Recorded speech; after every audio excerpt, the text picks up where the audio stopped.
Gearing up for a place in the history books, a potential world record awaits for these group of disabled athletes. Standing in their way, trucks. Pull 3 HGVs simultaneously and the accolade is theirs. Final preparations and practice runs just taking place on the track down below here behind me, and it's determination, strength and motivation, just a couple of the characteristics which they'll need to show in order to break this world record attempt, and it's those same traits which the athletes have used in order to overcome their disabilities. And on a freezing cold day here at Brands Hatch, it's those stories that are warming the hearts.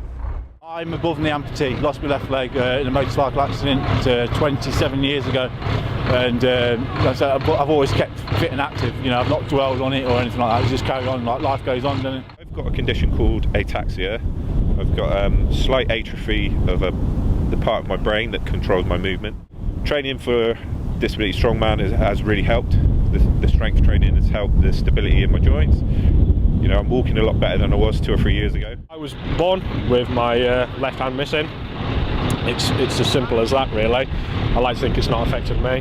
My parents were worried that from birth I wouldn't be able to do and join in with able-bodied stuff, but I think proving that wrong and, you know, setting the record straight. And Luke sets the world record straight away as he's first to go, pulling 3 trucks. It's a far cry from the humble beginnings of his strongman journey.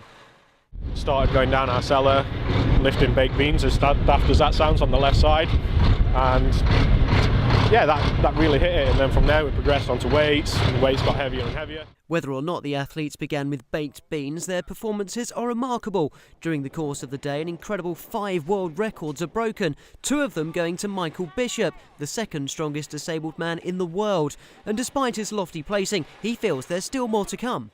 I'm learning as I go, not only the strongman movements and events, but also how to kind of pace my body and my nervous system so that I don't overdo it. The motivation to try all these new things and be involved with a sport that is snowballing is great. Darren Greenfield is another new world record holder, victorious in the seated category, pulling 3 trucks in 22.4 seconds. The former wheelchair basketball and canoeing Paralympian is one of the oldest competitors and only began training for strongman last year. I think you need things like this, especially being disabled, because like it's motivation. You know, you need something to keep your mind ticking over and stuff like that. And sport's one of the best ways to do it, I feel. It's my first year. I came 2nd in Germany, silver medal, and this year I come 7th in the world. So there's still life in this old dog yet. 4 new world record holders, all with an extra anecdote for their inspirational stories. And as they pull away for another gruelling year, their mental toughness continues to be as impressive as their extraordinary strength. Keelan Webster, KMTV.